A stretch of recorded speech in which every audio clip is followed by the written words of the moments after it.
Homem-Aranha de Volta ao Lar é o filme que traz o Homem-Aranha de volta para Marvel nos cinemas, pelo menos durante um tempo aí nesse crossover com a Sony, e nós do Arena Nerd já assistimos ao filme, mas e aí, o filme é bom? The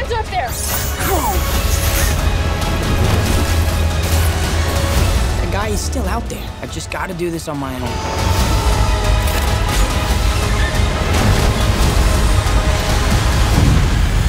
Como todo mundo já sabe, Homem-Aranha de Volta ao Lar é o filme que vai colocar o Homem-Aranha, o Peter Parker, dentro do universo da Marvel nos cinemas. A gente já viu o Peter Parker em Guerra Civil, mas agora a gente vai ter um filme dedicado todo a ele, com o desenvolvimento certinho que a gente precisa pro Homem-Aranha. Quando a gente viu o Tom Holland em Guerra Civil, a gente gostou. Já teve gente aí falando que era o melhor Homem-Aranha dos cinemas, né? Um pessoal que já é exagerado. Falei, não, calma, vamos ver, vamos assistir o filme primeiro pra gente poder, né, avaliar. E agora a gente tem esse filme aí. Mas e aí, Ômega? O filme é bom? Sim, o filme é muito bom. O filme é muito bem redondinho, bem contado, com uma história divertida. E olha, eu arrisco dizer que ele pode ser sim o melhor Homem-Aranha dos cinemas. Eu sei do valor que o primeiro filme tem lá com o Tobey Maguire, que é um filme legal, o Homem-Aranha 1, o Homem-Aranha 2. Os filmes aí do Andrew Garfield eu particularmente não gostei. E agora a gente tem o Tom Holland. Então, já aproveitando essa comparação, a gente tem lá o Tobey Maguire, que era um Peter Parker bem nerd, que tinha vergonha de falar com as mulheres, que tinha os seus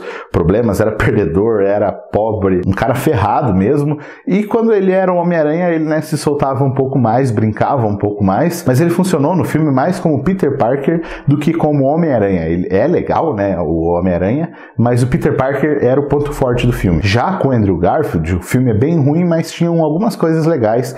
Como, por exemplo, o Peter Parker era ruim. Eu não gostava dele porque ele perdeu a essência do personagem, que, como eu falei, é um cara nerd, o cara loser, o cara ferrado, que tem que abrir mão de algumas coisas que ele quer, como, por exemplo, um relacionamento com alguma possível namorada dele, que ele tem que deixá-lo de lado enquanto ele vai ter que ir lá combater o crime, ele tem que deixar de fazer uma prova aí de química, uma prova de espanhol, como tá nesse filme, para poder ir combater o crime, enfrentar os vilões. E não tinha muito disso no Peter Parker do Andrew Garfield, né? Ele era um cara mais descolado, andava de skate, não tinha tanto problema de relacionamento, ele só era um cara mais fechadão na dele, assim, por causa dos problemas que ele teve. Mas como Homem-Aranha, ele funcionou bem, ele era um Homem-Aranha engraçado, as cenas eram visualmente legais, tinha um uniforme legal, mas o filme como um todo foi bem fraco. E agora com Tom Holland a gente tem uma mistura bem legal do Homem-Aranha e do Peter Parker. Eles deram uma atualizada no Peter Parker, ele não é aquele nerd tão perdido,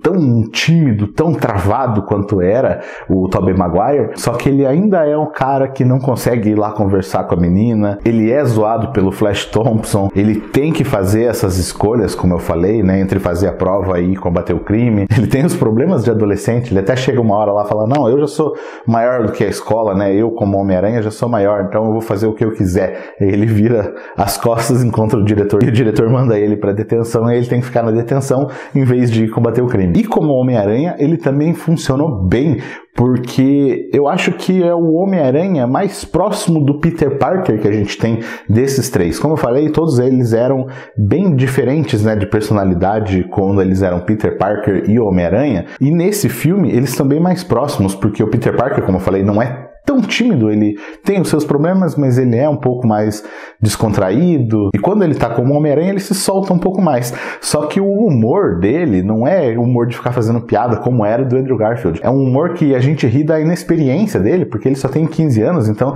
até como numa cena que ele chega pra resolver um assalto ao banco que tá tendo ali, ele não sabe como é que ele chega pra intimidar os caras, ele não sabe o que ele faz ali, se ele cruza o braço, se ele encosta, faz uma pose, uma postura mais de mal, assim, ele fica meio perdido, então a gente ri com essas situações. Aí na experiência dele também com a tecnologia, já que esse uniforme, como a gente viu em Guerra Civil, é mais tecnológico, ele não sabe usar todos os recursos que o Tony Stark deu. O Tony Stark nem falou de todos os recursos que tinha, então ele vai descobrindo coisas durante o filme, e essas situações são engraçadas. E falando em tecnologia, a tecnologia é um ponto bem central nesse filme, não só do Homem-Aranha, mas dos seus vilões também, do Abutre, do Shocker, porque depois dos acontecimentos aí dos Vingadores 1, né, que teve a tecnologia Chitauri aqui na Terra, que caiu, ficou os destroços. O Abutre é um cara que roubou algumas dessas peças de tecnologia e desenvolveu algumas armas a partir disso e tá vendendo essas armas aí no mercado negro para levantar uma grana. E esse é o ponto forte para mim do vilão,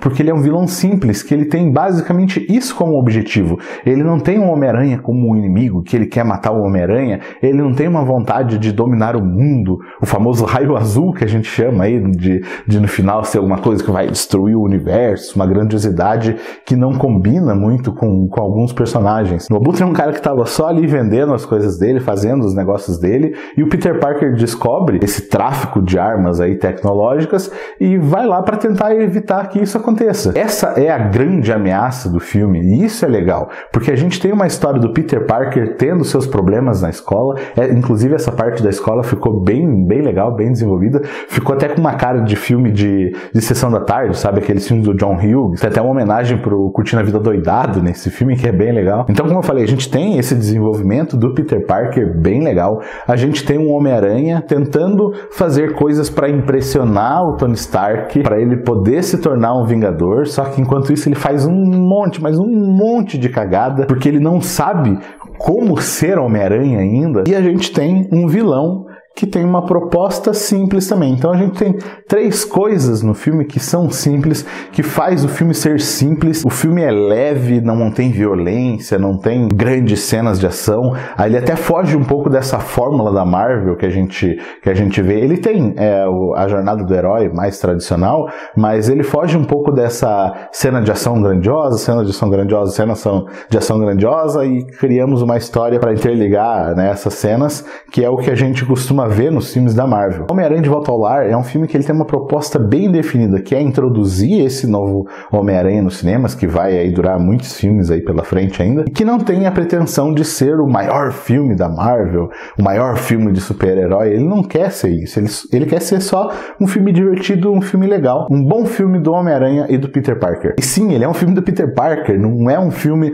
do Homem de Ferro como muita gente estava temendo, né, porque no trailer a gente via bastante participação aí do Tony Stark, mas essa participação no trailer foi mais para vender mesmo, para dizer que agora ele tá junto aí com os Vingadores. Mas durante o filme o Tony Stark aparece bem poucas vezes, ali junto com o Homem-Aranha. Ele não tem nenhuma missão, nada que eles vão fazer junto, resolver alguma coisa junto. O Homem de Ferro aparece ali para resolver algumas cagadas que o Peter Parker faz, mas só isso. A grande presença, e que também não é tão grande assim, é do Happy, que é o amigo do Tony Stark, que o Tony Stark deixou ele como responsável pelo Peter Parker, pro Peter Parker não fazer tanta cagada por aí. A presença do Tony Stark é grande durante o filme, porque, como eu falei, o Peter Parker tá sempre querendo fazer coisas para impressionar o Tony Stark. Mas não é uma coisa que atrapalha, é uma coisa que fica divertida. Mas enfim, Homem-Aranha de Volta ao Lar é um filme que soube bem trazer esse novo Homem-Aranha para as telas de cinema. Ele é bem equilibrado, bem divertido,